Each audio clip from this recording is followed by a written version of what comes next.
Olá, pessoal, boa noite. Hoje temos mais uma live. O assunto dela hoje é o impacto do relacionamento abusivo na vida dos filhos, né, dos filhos do casal que convive com isso. Estou só aguardando a Eliane entrar para a gente iniciar o bate-papo de hoje.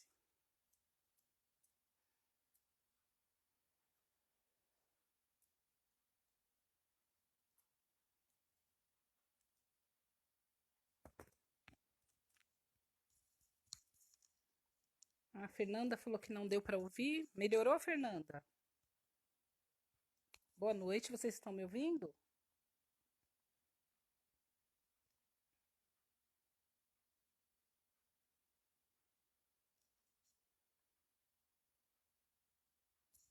Pessoal, dá um feedback aí, vocês estão me ouvindo?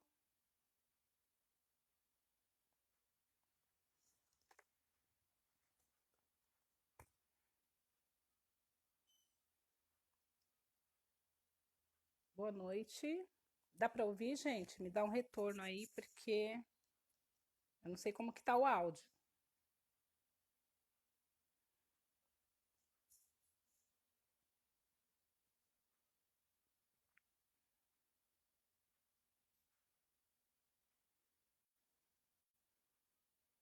Tô aguardando a Eliane entrar, gente.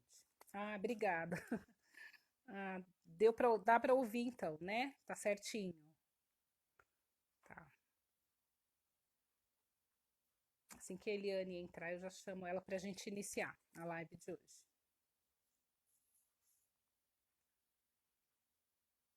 Ah, obrigada. Quem é? Demelo Silva? É Vanessa. Ah, Vanessa. Tá. Obrigada, Vanessa.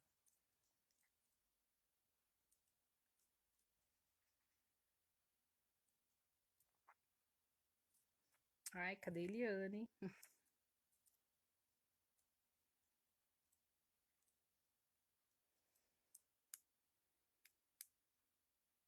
Aqui, vou chamar ela, gente.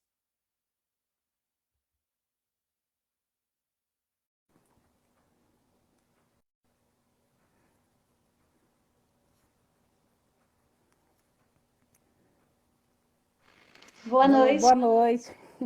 tudo bem? Boa noite para Graças a todos. Deus. Sejam bem-vindos. Como é que vocês estão? Você está bem, Edna? Bem, graças a Deus. Tive um probleminha aqui na minha conexão, espero que não aconteça de novo. Não, vai dar tudo certo. Mas tudo bem. Bom, falei pro Bom, pessoal, né, que estava aguardando você entrar. Já dei uma pincelada que o assunto de hoje continua sendo o relacionamento abusivo, só que dessa vez os impactos que causam esse tipo de problema na vida da criança, dos filhos. sim, Então, né, para me apresentar, para quem não me conhece, eu sou Edna, eu sou psicóloga e atendo em São Caetano do Sul. tudo certo. Para quem não me conhece também, meu nome é Eliane. Eu atuo há 6 anos na educação em São Bernardo do Campo, com apoio a crianças com dificuldades de aprendizagem e algum tipo de deficiência. E eu também sou microempreendedora no Melissas Brechó. Bom, hoje nós daremos continuidade à live da semana passada. A semana passada nós falamos sobre o relacionamento abusivo no contexto de um relacionamento a dois. Só que muitas vezes esse relacionamento, que já não é bom a dois, entra no contexto familiar. A pessoa segue achando que vai resolver, que o parceiro ou a parceira vai mudar, casa com a pessoa. E aí, antes de tudo, né, um ponto para a gente pensar. Que tipo de, você estando num relacionamento assim, que tipo de família você quer constituir? Que tipo de lar você quer ter? Que tipo de lar você quer dar aos seus filhos? Você quer um ambiente de paz ou um campo de guerra? É esse questionamento que eu faço para vocês a partir de agora. Eu vou ler alguns depoimentos, Edna, e a gente já depois pode começar a explanar um pouco mais o assunto, ok? Sim, Eu recebi alguns claro. depoimentos aqui. Oi? Claro, à vontade. Pode falar? Tá legal. Um deles é assim, ó: cresci insegura, medrosa e ansiosa por estar em um lar desestruturado pelas brigas e outras atitudes dos meus pais. Quando era criança, tudo o que eu mais queria era ver meus pais de mãos dadas e sem brigar. Toda vez que meu pai se aborrece com a minha mãe, ele diz que vamos todos morar embaixo da ponte. Quando eles brigam, descontam na gente. E um outro fala assim: o Natal é uma data triste para mim. Toda véspera eles brigavam feio. Então, isso é algo muito sério, porque a partir do momento que o casal ele passa a constituir uma família, entendendo que a criança ela segue modelos de comportamento e a família é a principal base para que ela tenha um relacionamento dentro e fora de casa com a sociedade. Que tipo de lar, o que eu devo proporcionar para essa criança? Sabendo-se que lar entende-se com um conceito de um ambiente de respeito, de segurança e todas as outras coisas, de amor, de diálogo. Quando o casal entra nesse contexto de briga e discussão, que às vezes nem acontece essas brigas e discussões, muitas vezes o casal se despreza, tem um ambiente hostil e a criança também percebe até mesmo aquilo que está implícito. Então, assim, não sei vocês, mas, por exemplo, minha filha, quando ela era criança, quando eu estava triste, ela perguntava: mamãe, por que você está triste? Então, eles têm sim uma percepção do que está acontecendo, mesmo que eles não presenciem. Né? Vocês podem dizer assim: ah, mas eu não brigo com meu marido na frente dos meus filhos. Mas eles percebem assim mesmo. Né? E ainda mais quando isso se externaliza, quando se falta com respeito. E isso pode causar danos assim, para o resto da vida da criança e marca até mesmo na vida adulta, como esse depoimento do Natal. A pessoa, né, já tem uma certa idade e isso traumatiza a pessoa, né? A forma como ela lida com as pessoas, não confia nas pessoas. Então, isso é algo muito sério, é algo que tem que ser pensado. Outra coisa que eu coloquei aqui, tem um outro depoimento aqui que eu achei interessante, que é bem o que acontece e é muito presente. Me sentia culpada com as brigas dos meus pais. Muitas vezes minha mãe contava algo que havia acontecido comigo e ele a culpava. Quando havia sofrer, eu me sentia um monstro. Isso a gente percebe também no contexto escolar. Muitas crianças com dificuldades de concentração e aprendizagem, crianças com problemas de baixa autoestima, que não conseguem se relacionar com os colegas, não tem medo até de se expor, de se colocar. Isso tudo reflete no modo como a criança vai ser e vai se comportar diante de outras pessoas. E aí eu gostaria, Edna, que você falasse para a gente alguns impactos que esses comportamentos inadequados, né, digamos assim, dos pais, esse relacionamento abusivo, ele pode causar na criança. Tá. A gente recebe muito no consultório os pais sempre com a mesma queixa. A criança está rebelde ou agressiva. A criança não obedece. Alguns falam até que a criança não dorme bem, tem pesadelo à noite, terror noturno. Então, quando a gente começa a fazer a investigação, porque com a criança, muitas vezes a gente pergunta, ela não fala. A gente não sabe o que ela foi preparada para falar também. Porque às vezes a mãe, por vergonha, por ter medo também, ela fala para a criança: você não fala nada, né? Se a pessoa perguntar, você não responde, você não fala que aconteceu isso aqui. Então a criança ela é treinada para responder. Porém, no consultório a gente trabalha o lúdico, o brincar. E nessa brincadeira, a criança projeta a vida dela. Então, a família, por exemplo, quando a gente entrega aquela família para a criança brincar, a família de pano, ela vai colocar ali nos personagens a família que ela tem, que é o exemplo que ela tem. O que ela vai colocar de exemplo ali? O que ela vive. Né?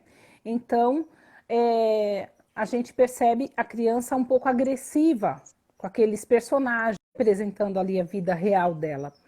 E essa rebeldia e agressividade também é ocasionada por um medo que ela tem, ela quer se defender. Ela não sabe até que ponto aquela violência vai chegar até ela. Porque na live da semana passada nós falamos sobre os tipos de relacionamento. Né? Para quem não viu, não dá para estender muito hoje, mas está lá gravada. O relacionamento abusivo é aquele onde tem predomínio de poder. Então, um sempre manda, o outro é sempre submisso. E tem violência também, tem limites, né? A mãe está sempre assustada, com medo, né? No caso, a mulher, quando ela vive esse relacionamento, ela tem medo, ela está sempre pisando em ovos, então é só uma pincelada. E a criança vê tudo isso. Então a criança vai se tornar rebelde também e agressiva, por quê? Ou ela vai tentar se defender, com medo que aquela violência chegue até ela também, porque nem sempre o abusador é violento com o filho. Com o filho ele é uma boa pessoa. Mas a mãe, ela vai extravasar aquilo, ela pode descontar na criança, que é mais fraco que ela, porque o abusador é forte. Ele descarrega as frustrações dele e o plano dele de vingança, seja lá o que for, contra a vítima, que é a mulher, ele descarrega nela. A mulher não revida contra o abusador, ela se sente enfraquecida e com medo dele. Então ela descarrega descontando no filho. Então os filhos acabam tendo medo também disso. E eles se tornam agressivos, violentos, que é uma maneira deles extravasarem também isso aí, essa violência que eles estão sofrendo. Aí a gente percebe, como você falou, né, no contexto escolar, que eles são agressivos também com os colegas, né? Uma outra queixa dos pais que chega na clínica é sobre a noite. A criança tem pesadelo, ela tem terror noturno, ela acorda gritando, ela tem sonambulismo. Por quê? Porque durante o dia ela está em momento de tensão, o tempo todo tensa, com medo, não sabe o que pode acontecer. Então, na hora que ela dorme, se ela for dormir tensa e não conseguir relaxar, ela vai ter pesadelo. Ela vai acordar gritando. Ela vai ver aquelas cenas, para ela é real. A criança não tem a noção, enquanto está dormindo, não tem a noção de diferenciar o que é sonho, o que é pesadelo, então ela acorda gritando mesmo. E outros não conseguem relaxar totalmente, dormir, a mente já relaxou. Só que os músculos ainda não. Devido a essa tensão muscular, que demora um pouco mais para relaxar e pegar no sono, a criança tem sonambulismo, porque o músculo, antes de relaxar, ele tem total capacidade de se movimentar. Embora a pessoa já esteja com a consciência baixa, dormindo, o corpo, o músculo tem força, ele levanta, a pessoa caminha pela casa e no outro dia ela não lembra o que fez. Então, esse é um transtorno do sono também por essa tensão do dia. Ela foi dormir tensa, preocupada, com medo. É uma outra questão também que a gente vê que os pais trazem, que a criança está com ansiedade, depressão ou pânico e toque também. Por quê? A ansiedade é essa vontade, sabe, de defender a mãe, é essa vontade de que aquilo acabe, toda aquela tensão acabe, e ela tem um medo do futuro, ela tem um medo porque ela não sabe o que pode acontecer dali a algumas horas, o que pode acontecer no dia seguinte, ela vive em São situações de estresse constante, né? Ela vive sob uma rotina de estresse constante. Isso. Então ela tá ali. Hoje tá tudo bem, tá tudo calmo, mas como é uma bomba relógio, né? A qualquer momento acontece uma discussão, uma violência, pancadaria, a criança, ela não tá alheia ao que tá acontecendo. Como muita gente pensa que a criança tá brincando, ela não tá vendo nada, ela não tá ouvindo nada. Tá sim, porque a família é o primeiro contato de relacionamento íntimo que ela tem. Então ela vai se espelhar na família, como que deve ser o relacionamento com outras pessoas. A menina vai olhar como que a mãe é, como que é uma dona de casa, como que uma dona de casa se comporta. Então ela vai se espelhar na mãe. O menino, como não deveria, né, ser diferente, ele vai se espelhar no pai. Nossa, mas meu pai é homem, eu sou homem igual meu pai, então é isso que eu tenho que fazer, é assim que eu tenho que ser. O Então a modelo é família, mais do que você fala, é aquilo que você faz. Que tipo de exemplo eu estou dando para os meus filhos? O que que eles isso, vão projetar, né? Que tipo de comportamentos eles irão perpetuar futuramente? isso mesmo. A família é o modelo. A criança está o tempo todo observando, porque ela vai copiar, ela vai representar aquilo que ela vê. A princípio, ela não tem como que eu vou falar para vocês isso aí? Ela não sabe assim, eu vou ser assim, é assim que tem que ser. Ela não tem um modelo próprio, então ela vai imitar o que ela vê o pai Repetindo os fazer, comportamentos. isso. E aí, quando ela vai ter contato com a sociedade, né, que é fora da casa dela, que ela começa a ir para a escola, ela começa a frequentar igreja, clubes, outros meios sociais, ela vai imitar aquele comportamento da casa dela. Então, às vezes, a criança nem é agressiva porque ela tem alguma agressividade dentro dela. Ela imita o modelo. Ah, mas é assim que eu vi, então é assim que tem que ser. Em casa todo mundo grita, e a criança também aprende a gritar. Sim, ela vai representar, vai fazer igual, né? Porque é o modelo que ela tem, aquele modelo talvez seja o correto. E também tem o caso da criança que apresenta depressão, porque ela se coloca muitas vezes no lugar da vítima, ela é uma codependente também, né? Então ela vê a mãe triste, sofrendo, a mãe sem vontade de viver, sem, sabe, aquele brilho que a pessoa tem, né? Quando a pessoa está feliz, ela tem um brilho no olhar. Então ele vê aquela mãe sempre abatida ali no canto da casa, sempre pelos cantos. Essa criança também começa a ficar dessa forma. Então ela entra nesse estado, sabe, muito apática. E acredito eu que na escola também, né? Você percebe isso com os alunos? Sim, sim, no momento de brincadeira, a criança muitas vezes fica isolada das outras crianças, não come, muitas vezes a criança não quer comer em momento nenhum, nem que você pode oferecer o lanche mais gostoso, aquele lanche diferente. Aquela criança não quer se alimentar. Aquela criança apresenta muitos momentos de choro a qualquer frustração que ela tenha, né? Assim, ela fica, às vezes, muitas vezes alheia ao que está acontecendo, como se ela estivesse preocupada com alguma coisa. Isso reflete tanto que ela perde a concentração e o foco e deixa de aproveitar aquele momento de aula, porque ela está com a Uhum. cabeça em algum outro lugar que não é a sala de aula. E isso reflete em muitas outras questões, a socialização, ela não tem segurança para se colocar, para se expor, às vezes tem dificuldade de discordar de algo, ou ao contrário, muitas vezes revida em muitos momentos. Então, é um extremo ou outro, não tem um equilíbrio no comportamento. Você percebe que ela está transtornada com algo que está acontecendo e que ela deixa transparecer pelos comportamentos. Muitas vezes elas não falam o que estão acontecendo, mesmo porque são orientadas a não falar. Porque é uma questão social. Crianças, elas repetem os comportamentos, mas elas não dizem o que está acontecendo, porque também não sabem dizer muitas vezes. O que elas nos trazem muitas vezes? A situação de divórcio. Ah, meus pais estão se separando. A gente conversa, olha, você vai ter duas casas. Só que o que a gente percebe? O divórcio, ele não é tão traumatizante. Marca a vida de uma criança, marca. Só que o que marca mais são as discussões, a forma como esses pais lidam com essa situação do divórcio. Se é um divórcio amigável, em que há um diálogo, porque assim, conflito sempre existe dentro de um lar e até mesmo, né? Qualquer lugar que a gente vive, onde se vivem pessoas, há o conflito. Mas é a forma como se resolve esses conflitos que vão interferir nesse comportamento da criança, a forma como ela percebe. Então, até uma pesquisa que eu estava lendo, né, um artigo, diz que o que traumatiza mesmo, e isso tem tudo a ver com o contexto do que a gente vive dentro da escola, o que traumatiza mesmo são as brigas, os relacionamentos dos pais hostil, que às vezes tem pai que joga a mãe contra o filho, né, que fala mal da mãe, que aí já entra na questão da alienação parental, que é crime, que é algo que não é benéfico, é um tiro no pé, porque você está destruindo o emocional do seu filho, você não está jogando ele contra. Ele pode se virar, inclusive, contra você depois. Sim, Então, é algo assim que é muito complicado nessas relações.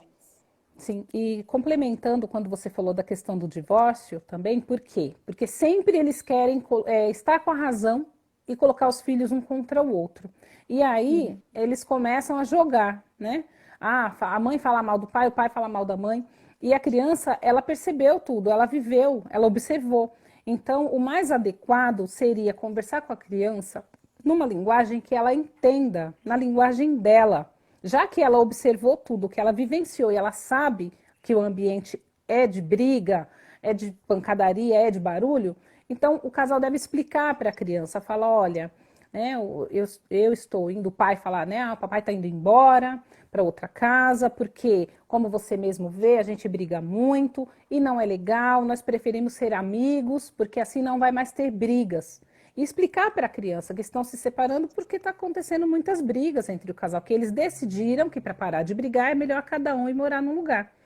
Explicar para a criança também que o amor deles por ela continua igual, que eles não vão deixar de amar, porque também tem criança que pensa assim, ah, nunca mais eu vou ver o meu pai, ou se ele fica com a mãe, nunca mais eu vou ver a minha mãe. E tem também pais, né, que acabam se ausentando, porque assim, existe ex-mulher e ex-marido, não existe ex-filho. Então, não é para se ausentar da vida da criança também, ela se sente menos amada mesmo por isso. Isso Se sente também, culpada, inclusive, ela se sente culpada também. sim, sim, se o Tanto pai vai é que tem embora. Tanto é que tem situações, por exemplo, principalmente na adolescência, essa culpa é tão forte nela, que tem criança que chega a se automutilar. Né? Você vê ela com comportamentos e pensamentos de morte, porque daí já entra também nessa questão da depressão, né? E ela Sim. começa a se automutilar.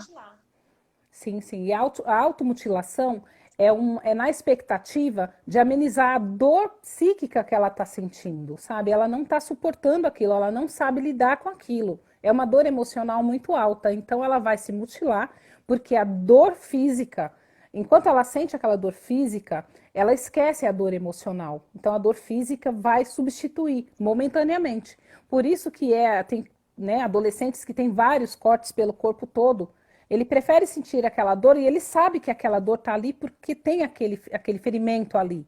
Mas e a dor psíquica, a dor emocional? Ele não sabe por que tem, ele não sabe como amenizar, aquilo causa uma angústia muito grande. Então é onde entra nessa questão da automutilação. E outros, né, toques, porque a automutilação pode até ser considerada um toque, né, um transtorno obsessivo compulsivo. É algo que é obsessivo, ele pensa muito em fazer e é compulsivo. Ele não segura, ele não se controla, ele comete. Assim como também a tricotilomania, né, que muita gente não conhece, que é pessoas que ficam arrancando os cabelos o tempo todo, pelos do corpo. Arranca cabelo, sobrancelha, onde ela tem pelos no corpo, ela arranca. Por quê? Porque ela sente Roer aquela unhas dor. também, quando você vê que Sim, fica assim, até em carne viva, você percebe que é essa questão também. sim, exatamente. Tudo isso está ligado à ansiedade, está ligado àquele desespero, querer fugir daquela situação. Então ele acaba adquirindo algum toque que é para compensar aquilo. Enquanto ele pratica aquele transtorno obsessivo dele, ele não pensa naquilo que machuca tanto que ele não sabe lidar. Né? As escolas, por exemplo, quando encaminham uma criança para a gente, para o consultório, eles falam que essa criança tem muita dificuldade de relacionamento com os colegas. Como você mesma falou, né? Na hora do lanche ele não vai comer, ele também não vai se socializar, ele não vai brincar. Como que ele vai se descontrair para brincar com um colega se ele não tem, ele não consegue se livrar daquele estado de alerta e tensão, preocupação também, né? E o comportamento também de alheio à aula. A criança está ali na sala, mas a cabeça dela não está, ela não se concentra. Por quê? Ela está concentrada na casa dela. Os O que está problemas da família. acontecendo? Isso. O que está acontecendo lá? A Lindalva falando oi aqui, vi que ela entrou. Às vezes as pessoas falam, você não falou de mim, mas é que a gente não vê que a pessoa entrou, Sim, passa né? muito rápido. Boa noite para todo mundo que já entrou e Sim, que boa deu oi que a gente não viu. noite. Então, e aí o que acontece? A criança ela está concentrada, muito preocupada. O que está acontecendo lá? Será que minha mãe está precisando de mim? Né? Porque Sim. geralmente é a mãe, né? Infelizmente. E ela acaba esquecendo de se concentrar na aula. Aquele conteúdo ali para ela não é tão importante, né? É mais importante o problema que ela quer resolver também, porque ela assume essa posição também. Quando não a Sim. posição de vítima e sofre junto com a mãe, ela assume uma posição de tentar defender a mãe daquilo que está acontecendo, É tentar como se proteger. o centro do lar é aquele conflito do casal e não a criança. É o contrário, né? O centro, né, da atenção, digamos assim, dos cuidados, tem que ser voltado para a criança, né? Como um ser ali que é fruto desse relacionamento.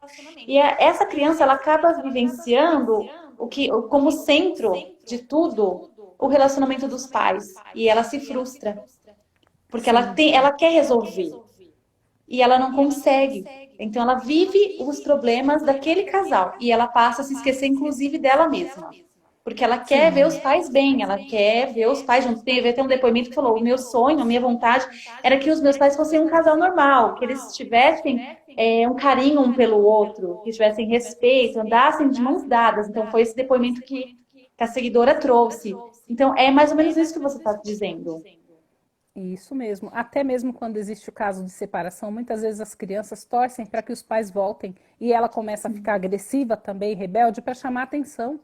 Porque de que forma? Ela já deveria ter a atenção do casal por ser uma criança, por necessitar de cuidados, né? De atenção mesmo, porque a criança não sabe se cuidar sozinha e ela não tem essa atenção, então ela vai chamar a atenção de outra forma. E elas querem que os pais voltem, Só que ela muitas vezes não entende, ela vê outras crianças, outros coleguinhas com a família feliz. Aí tem festa das mães na escola, a família tá lá, tem festa dos pais, a família tá lá. Ela percebe que aquele coleguinha tem os pais ali unidos, todos de mãos dadas, e ela não tem.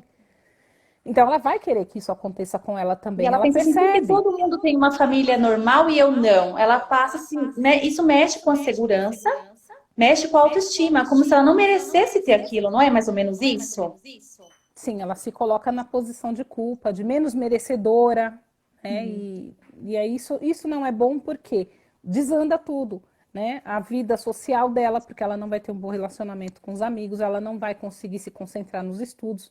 Quando for um adolescente também, vem a fuga, que é o quê? Sim. E é o perigo mora aí, na fuga. Isso, a fuga daquele problema, ele não consegue solucionar, então ele vai fugir. Ele vai se viciar em álcool, Sim. drogas, substâncias, né, que tiram ele daquela realidade momentânea, que causam prazer, mesmo que aquele prazer seja momentâneo, mas ele vai adquirir o vício. Quando ele estiver ficando sóbrio novamente, ele procura outra vez a substância química. Porque é melhor ele estar ali induzido pelaquela substância naquele mundo dele Porque que ele vivenciar aquela criou, realidade. isso do que na realidade. Né? Uma das consequências, né, que a gente fala também nos meninos, pelo exemplo que ele vê do pai, a atitude do pai, ele pode ser agressivo também futuramente no relacionamento dele amoroso, no casamento. Talvez não necessariamente ele seja abusador, mas ele pode ser agressivo, violento, que aí entra na questão do relacionamento tóxico. Ele vai ser agressivo, não Para se abusador como o defender pai, do que possa acontecer com isso. ele, no caso. Ou até pelo exemplo que ele teve, ser homem é isso, autoridade é isso, então eu tenho que ter Exercer a autoridade igual ao força e meu poder. pai. Isso, e ele pode até provocar um relacionamento tóxico com a companheira dele. Pode não ter o perfil de abusivo, mas também não deixa de ser violento. E outra questão que pode acontecer também é o contrário. Ele pode ser tão omisso à violência que Muito ele permissivo. acaba, isso, permissivo, ele acaba recebendo, deixando com que a companheira seja abusiva com ele, né? Que ela seja autoritária, que ela humilhe ele mesmo. Por quê? Porque ele já viveu tanta situação de violência que ele quer fugir disso, ele não quer que se repita. Ele não quer problema e não quer briga, ele quer paz. E aí, por isso, ele se isenta do problema. Deixa o problema lá. Ela Isso. resolve. Deixa ela, se eu contrariar ela, ela vai brigar, ela vai fazer escândalo, aí ele já vivencia tudo aquilo, ele volta no passado, isso é um gatilho, então ele não quer. Não, eu não quero briga no meu lar, então ele vai ser permissivo, né? E as consequências disso, ele vivencia que eu tinha anotado aqui, né, para não esquecer, ele vivencia essa dinâmica dentro de casa e ele se torna intolerante à frustração também, né? Porque ele já sofreu tanta frustração no lar, sem poder fazer nada, que ele. Ai, tá dando Tá eco aqui, dando agora eu não eco, sei né? qual. Porque assim a gente Vocês escuta estão normal. conseguindo ouvir a gente? Tá todo mundo ouvindo normal ou tá dando eco para todo mundo? Então, aí, como eu estava falando, né, para a gente continuar, ele fica intolerante à frustração. Quando ele recebe uma negativa, ele não suporta, ele não tolera. Ele já vai ser agressivo, ele já vai querer partir para briga. Como assim? Porque ele já foi É um ciclo frustrado. vicioso, aquilo vai se repetindo. Sim, ele já foi E muito vai se repetindo e frustrado. perpetuando de geração em geração. Se não houver um tratamento, se não houver algo, porque assim, tem essa questão da fuga. Só que a fuga, esse comportamento de vício em álcool, drogas, ele vai aliviar momentaneamente aquele problema, mas ele não vai curar esse trauma que ele vivenciou, no caso. Inclusive, eu vi uma pesquisa que aponta o seguinte, que as mulheres, as meninas, quando elas vivenciam um lar abusivo, elas carregam traumas emocionais. E os Uhum. meninos, eles reagem de forma comportamental. Então, é aquele menino que vai beber, que vai aprontar, que vai se drogar, que vai se marginalizar, até vai viver aí nas ruas e fazer coisas que, né? Porque, assim, é o que não tenho nada a perder. Já tem um lar que não me oferece segurança. O que eu tenho a perder? Sim, é isso mesmo. E no caso das meninas, o que pode acontecer? Ela vai vivenciar o abuso por muito tempo e, né, sofrido pela mãe, e observar o comportamento da mãe. Então, ela vai se espelhar também nisso aí. Ela vai internalizar que a mulher tem que ser assim. Que a mulher tem que paralisando um pouco. Ah, parece que Eu está acho que o meu travando, né? áudio tá dando eco, parece. Eu vou tentar trocar de lugar, mas vamos ver. Mas pode continuar. Sim. Então, aí ela vai repetir esse comportamento da mãe também. Vai se tornar uma vítima também de relacionamento abusivo. Porém, isso não é uma regra geral. Isso pode se estender por várias gerações? Pode. Mas uma outra situação que pode acontecer também é dessa menina ficar com tanto medo, ela ficar tão ressabiada de relacionamento, ela fala, é isso, não é isso que eu quero para mim. Então ela vai rejeitar de todas as formas um contato com Sim, alguém, um relacionamento mais sério, ela vai fugir de isso acontece casamento, muito. sim. E vivenciar também um lar assim dentro de casa, ela pode também se tornar ciumenta, desconfiada e controladora. Por quê? Ah, na minha casa acontecia isso, então eu não vou confiar. Ela vivenciou tantas traições, ela vivenciou mentiras, então ela acredita que é assim que um casal interage, um mente para o outro, um trai o outro, não é isso que eu Perde quero a para mim. confiança. Sim. Então, ou ela não vai se envolver em relacionamento afetivo, ou quando ela se envolver, ela não vai acreditar que com ela não é assim. Que o relacionamento dela está correto, que está tudo bem, que está tudo fluindo bem. Ela vai ser sempre desconfiada. Um pé Ela vai. atrás. Isso, ela vai ficar sempre procurando, sabe? E aí torna-se um relacionamento tóxico também, porque ela não vai ter tranquilidade, deixar o companheiro trabalhar, ir e vir, né? Então essa é um dos impactos, né, mais gritantes também, porque às vezes a pessoa fala, eu sou ciumenta, mas eu não sei por quê, né? Não É que se aconteceu o pai nada não confiou comigo. na mãe, ela vai confiar em quem? Sim, e se ela viu, né? Se ela Ou vivenciou, vice-versa. sabia, porque tem muitas vezes a criança toma conhecimento disso que está acontecendo. E aí, como que ela vai confiar futuramente num companheiro se ela via que o pai era desse jeito? Ela vai internalizar que todos os homens são assim. Ah, se Sim. todos os homens são assim, então o meu marido também deve ser. Ele deve estar fazendo comigo o que meu pai fazia com a minha mãe. E aí é onde vem essa Aí questão do chega ao ciúme extremo, também. né? Ninguém vai Sim, pisar em mim. E aí é aquela guerra de poder. Quem sim. pode mais? Sim, não vai pisar, ninguém vai pisar, não vai fazer com ela o que o pai dela fez com a mãe dela. Às vezes ela está descontando uma frustração, um medo, um trauma que ela viveu no companheiro. E o companheiro nem tem culpa, ele nem tem, talvez, intenção de fazer isso. Então sofre os dois. E ela não consegue firmar em um relacionamento, por mais que ela queira. Porque ela vai enxergar em todos os homens o modelo principal de homem que ela teve na vida dela, que foi o pai, né? Deixa eu ver aqui que eu tinha anotado. A outra situação também para as mulheres é a baixa autoestima. Por quê? Ela não se sente capaz, ela perde a autonomia, ela perde o poder de tomada de decisões e ela não se sente capaz. Ela acha assim, para os homens as mulheres são assim, são inferiores, então eu também devo ser. Eu nasci mulher, eu não sou digna de ser feliz. E aí ela Porque vai a ter. mãe era dessa forma, é a forma como ela vai se ver. Sim, ela vai achar que mulher não merece a felicidade.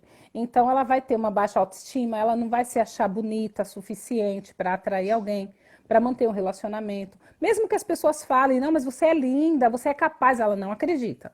Ela já internalizou isso na cabeça dela, foi construído, né? Se torna uma crença.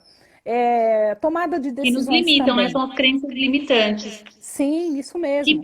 que perpetuam na família. Sim, e a gente percebe isso muito no consultório, essas crenças limitantes, porque a pessoa, por mais que ela fale, eu quero fazer tal coisa, mas eu não mereço, eu não sou digna disso. Mas como assim? Por que você acredita nisso? É uma crença realmente que limita, que impede dela conseguir alguma coisa. A perda da tomada de decisões também, por quê? Porque ela pensa assim, eu sou mulher. Se eu falar, eu vou sofrer uma punição, porque a minha mãe era punida toda vez que ela tentava falar alguma coisa. Então, ela também vai acabar se ausentando de certas tomadas de decisões, ela vai preferir se manter alheia ali, ou é omissa, ela não vai falar, ela vai aceitar tudo, né? Então, perde a Com essência medo, de né, de ser pessoa. ridicularizada, de ser, né, de ter algum tipo de desentendimento, de se colocar mesmo nas suas próprias Sim, opiniões. Sim, porque o abusador, o que que ele faz? Ele ridiculariza, ele anula tudo que a vítima dele fala, né? Ele vai Ele rouba a fazer com... identidade da pessoa, né? Isso mesmo, ele vai fazer com que tudo que ela fale seja invalidado. Aí a filha vê isso, ela fala, não, mas se a mulher fala, o que a mulher fala não é correto. Então ela acaba não tomando decisões nenhuma, ela acaba não expondo a opinião, ela é uma pessoa, sabe aquelas pessoas que são assim, eu sou tímida. Não, às vezes não é tímida, é uma pessoa muito intrínseca, ela guarda dentro dela, né? Ela não tem coragem de colocar, de expor o que ela pensa, o que ela sente, porque é o medo o tempo todo dessa punição que ela via a mãe sofrer. Bom, ainda falta um tempinho aqui.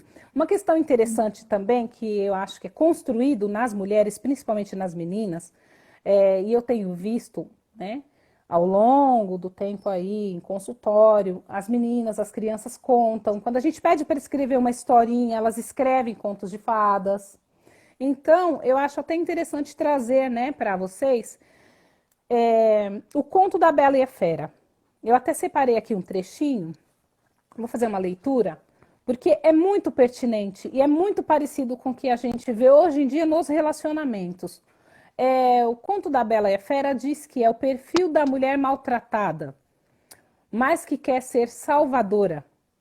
Encontra uma fera na vida, que pode ser um marido alcoólatra, um namorado viciado ou mesmo um companheiro violento. Não importa o que ele faça de ruim. No primeiro pedido de desculpas, eu sinto tanto, me ajude, ela se entrega.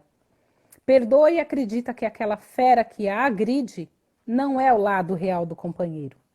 Ela pensa que ele, na verdade, é um príncipe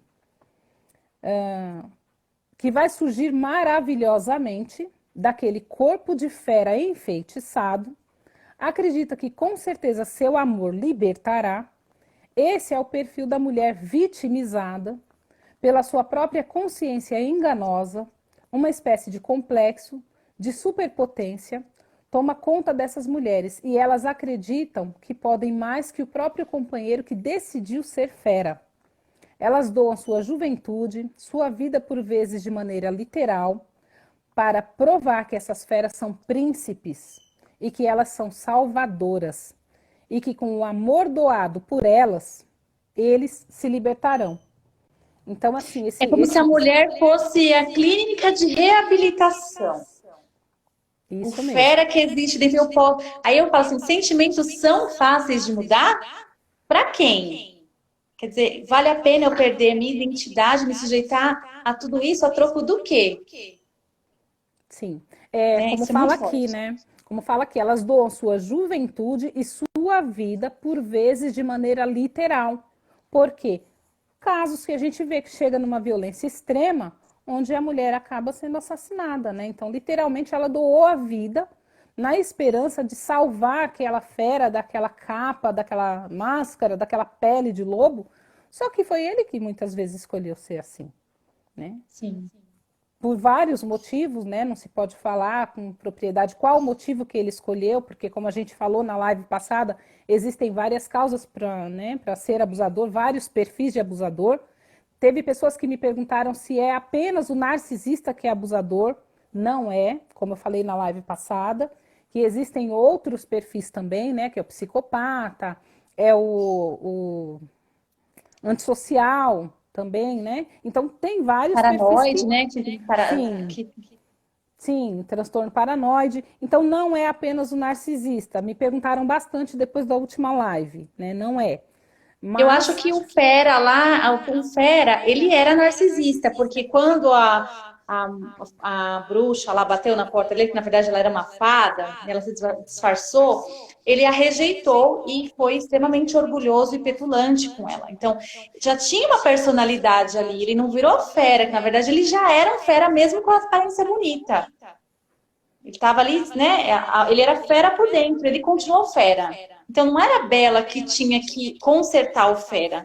Isso que é uma coisa que tem que ser tratada no conto de fada, porque o conto de fada, além dele ele perpetuar muito essa questão do estereótipo, daquela princesa bonita, que muitas meninas até não se enxergam, não tem essa questão da identidade, as meninas não se identificam, falam, mas eu sou negra. A gente vai entrar nessa questão hoje, mas eu sou negra e a princesa é loira dos olhos azuis. Tem essa questão forte também do comportamento, que a menina tem que sempre, para ser feliz, ela tem que sempre esperar um príncipe perfeito. E o menino também, contrapartida, porque eles também ouvem muito isso dentro de sala de aula e em todos os outros contextos sociais, teatro, tudo, que a menina está sempre esperando por ele. Que ele é o príncipe, que ele é o último biscoito do pacote. Que a menina está sempre ali esperando por ele. Então, isso faz acreditar que ele é uma pessoa especial e que ele pode fazer tudo que a menina vai suportar. Vai esperar, vai ficar não sei quanto tempo dormindo, esperando um beijo para acordar. E essa questão da fera aí, que é muito forte nessa questão da agressividade com ela. Ele, inclusive, ele teve, também aconteceu em Estocolmo, ele trancou ela. Sim. Disse que poderia conquistá-la. Foi mais ou menos parecido com o que a gente falou ali na questão da live passada, do filme que nós comentamos, o 365. Ele trancou ela, né, lá no calabouço e aí quis, né, conquistá-la. No início ali com uma questão de agressividade, querendo sempre impor a sua vontade. E depois ali ela se apaixona por ele. Então, assim, é uma questão que tem que ser conversada nas escolas, em casa, né, com muito diálogo. Você fala assim, vocês podem perguntar. Como que eu posso prevenir que os meus filhos, por exemplo, eu não tenho um relacionamento abusivo, mas eu tenho um filho, como que eu posso prevenir essa questão dos meus filhos, eles sofrerem um relacionamento abusivo, eles serem alvo, com muito diálogo, conversando sempre, dando também os bons exemplos. Eu acho que a melhor forma de você ensinar algo para alguém são os bons exemplos. E essa questão, tragam para os seus filhos questões de mulheres reais, de homens reais. Porque a vida não é um conto de fada, ninguém vai viver feliz para sempre. Né? Temos os problemas, os conflitos. Então, não é um mar de rosas. E o casal tem que aprender a suportar as diferenças, a superar com o diálogo, com o respeito, não se impondo, né, Edna? O que você tem para falar assim, sobre isso? Sim, é importante a gente sempre falar que ninguém está livre, né, de passar por isso. Até mesmo uma pessoa que já passou por um relacionamento abusivo, ela pode acabar caindo novamente, né? Porque Sim. ela tem aquele perfil de protetora, que é a vítima potencial que a gente falou, a empática, ela pode acabar, não, dessa vez vai ser diferente, eu acho que ele não é igual a ninguém, ela cai novamente no conto. Sim. Mas, como você mesma falou, como fazer para livrar os filhos? A primeira lição que deve se passar é em casa, é a vivência em casa.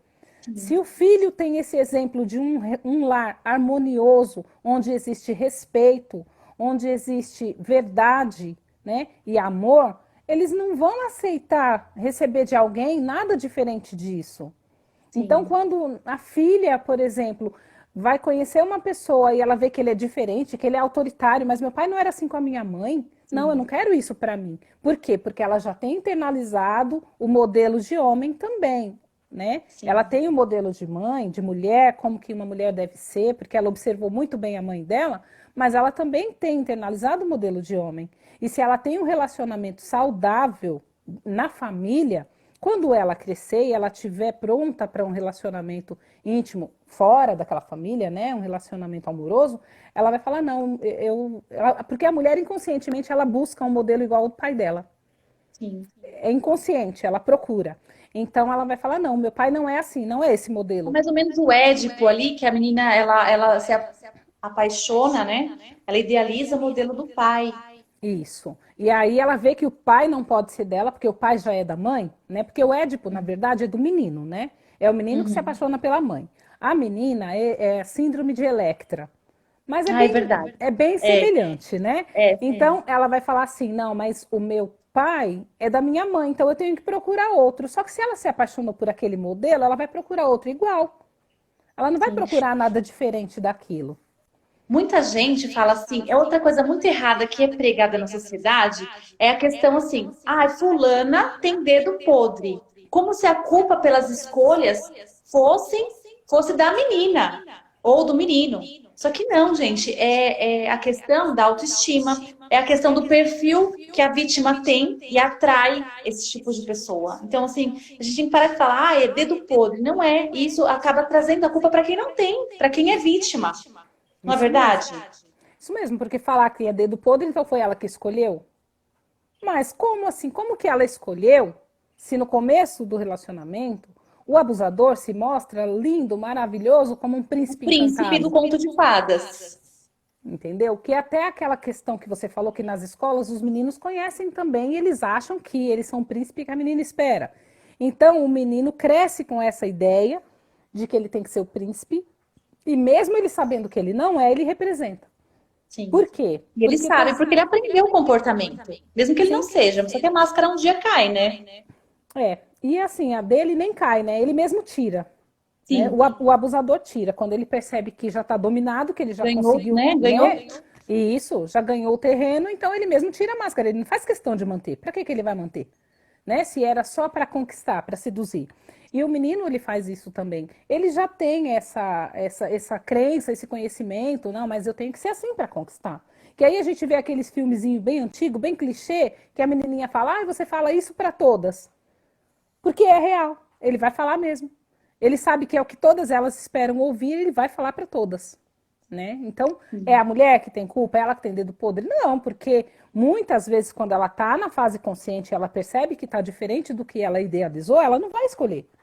Ela escolhe porque ele representa muito bem aquilo que ela espera. Sim. Né?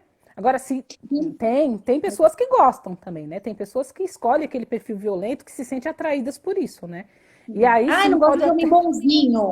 Que aí as mulheres, né? E elas dizem mesmo, não gosto de homem bonzinho. Sim.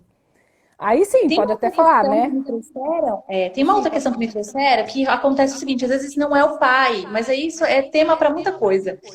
Não é o pai, é o padrasto. O padrasto humilha a mãe e o filho presencia e chega a um ponto que ela tem que escolher, porque ele causa situações difíceis para o próprio filho.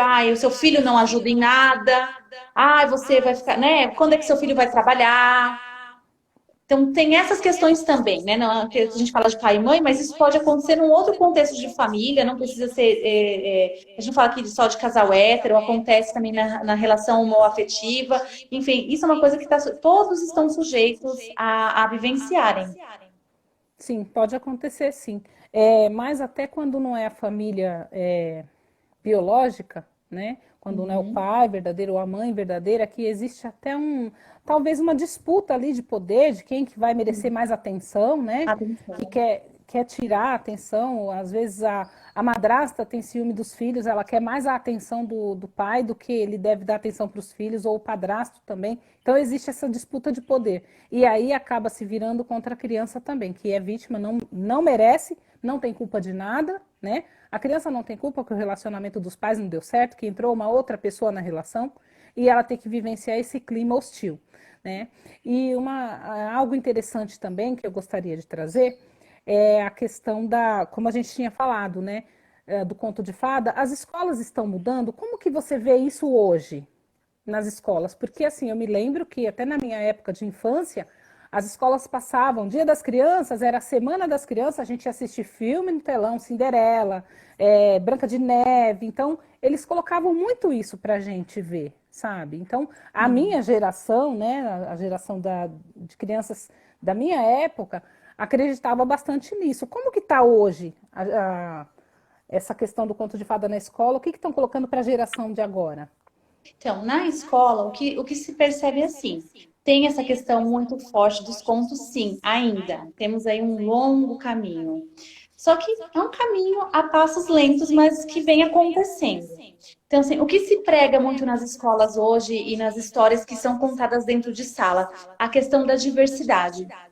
Né? Essa questão de relação no contexto família e está caminhando, mas assim não se tem tanto resultado como a gente gostaria. Como que a gente percebe isso muito forte? Na internet.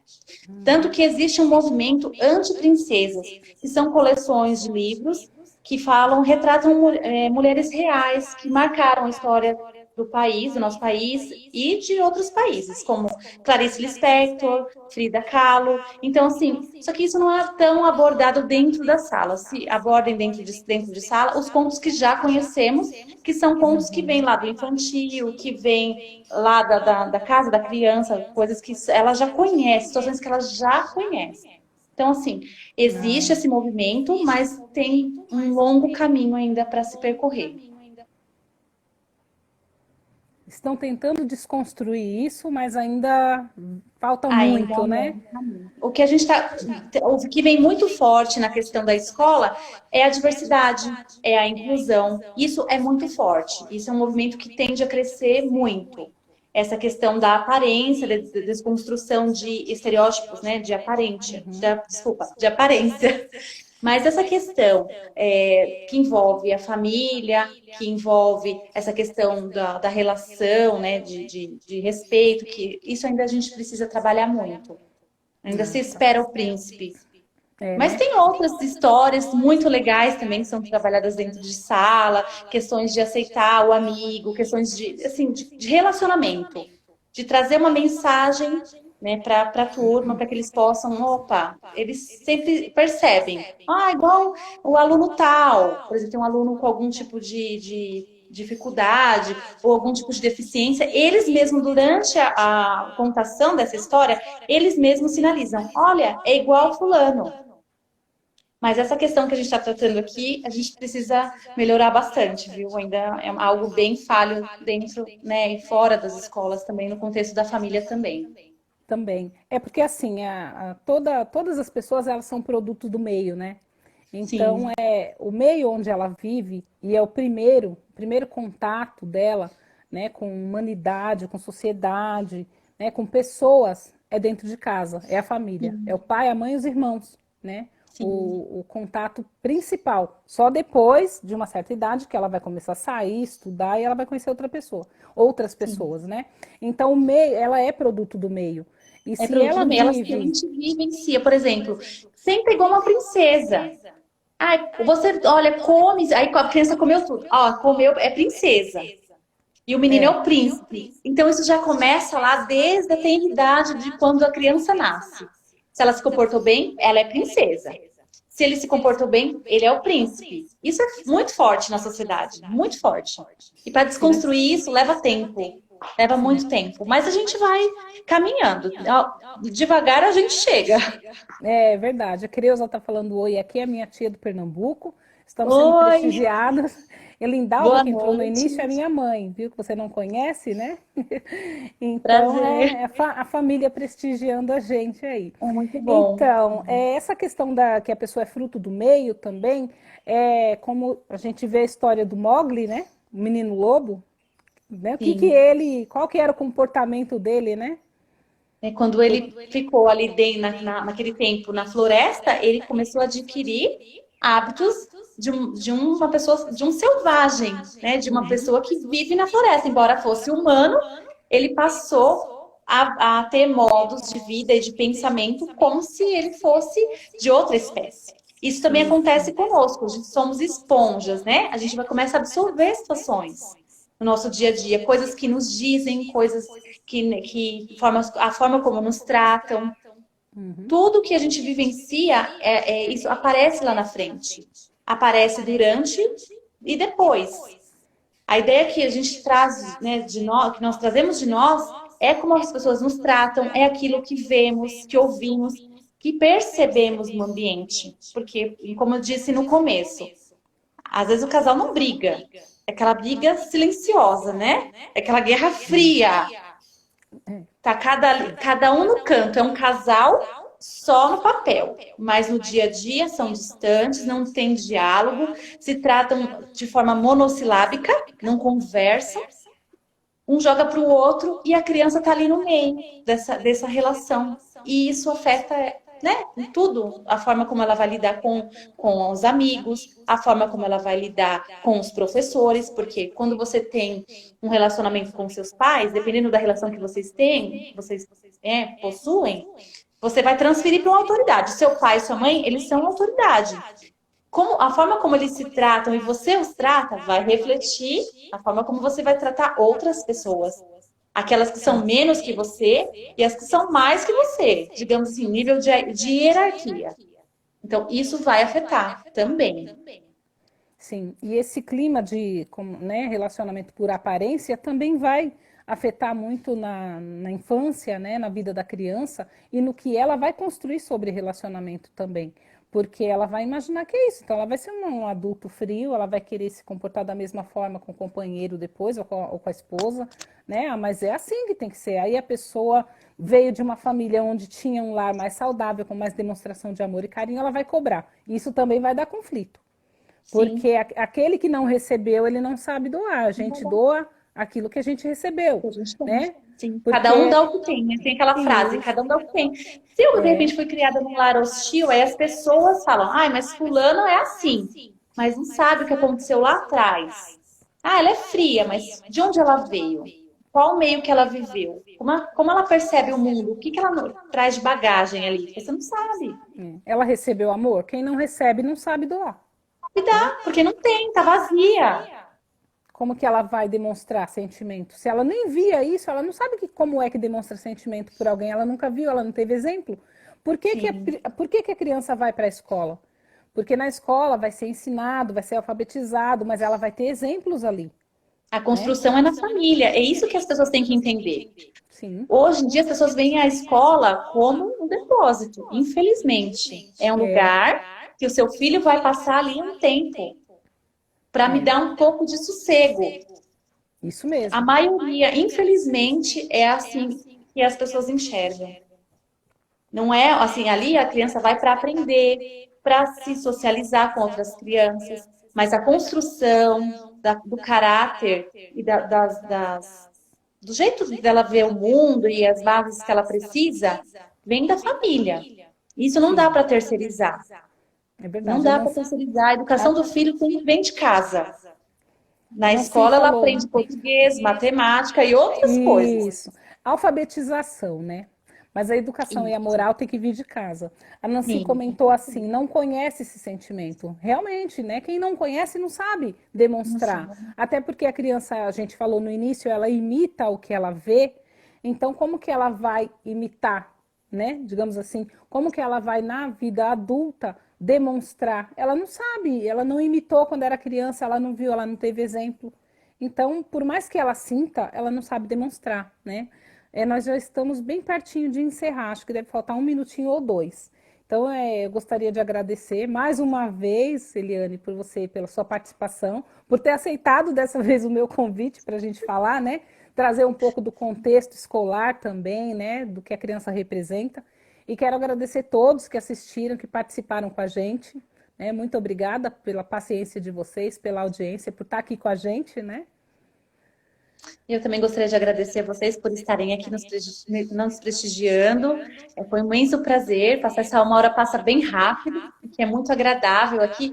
Até acabei que meu chá foi antes, mas o chá foi para acalmar, que eu estava nervosa. Eu agradeço a vocês de coração. Espero que a gente possa ter ajudado vocês. Então, se vocês não vivem essa situação de abuso, mas conhecem alguém, encaminhem para a pessoa, dá aquela indiretinha do bem, né? Encaminhem, porque a gente vai estar ajudando mais pessoas. Sim, é verdade. Quem não conhece esse sentimento pode se tornar um abusador? Na verdade, não. Não, porque o abusador, né? A gente falou na live passada, se você puder assistir, você vai ver qual que é o perfil, né? Mas o abusador, geralmente, ele tem alguma psicopatia, né? Ele tem algum transtorno que leva a isso, né? Não é somente a ausência de conhecer o sentimento que vai fazer com que ele seja abusador. Ele pode ser tóxico no relacionamento, mas não necessariamente abusador, tá? Inclusive, eu acho que dá tempo, eu vou falar rapidinho. Nós vamos fazer uma sequência, né? E a live da semana que vem vai ser exatamente para falar do perfil, das características do abusador, tá? Que já teve pedidos essa semana para mim. Já, bastante depoimentos, inclusive. Por isso que nós Sim, faremos outra live aqui para vocês. sim. Então nós vamos falar assim das principais características de como se manifesta o abusador no relacionamento, tá bom? Então, semana que vem, no mesmo horário, para deixar um pouquinho mais claro aí, porque esse assunto rende muito, né? Não é coisa para Muito, falar em muito uma que ainda hora. tem muita coisa para a gente falar ainda. Sim, sim. Então, mais uma vez, obrigada, Eliane, Eu que tá bom? agradeço, você E também. obrigada a todos vocês aí, gente. Nós estamos Obrigada, gente. Boa encerrando. noite para todos. Até semana que vem. A Semana que vem. Elaine Dias, obrigada. Obrigada a você por participar. Obrigada, amiga. Tá? Adriane Mauri também. Eu acho que é assim, né? Porque É passou tão minha irmã, rápido. é minha Ah, irmã, é? Adriana Maria, Ai, minha irmã. que Um beijo, legal. Drica. Beijo, Bom, Nancy, Elaine, todo mundo. beijo, gente. Obrigada. Semana que vem estamos aí. Tchau. Estamos aí. Tchau.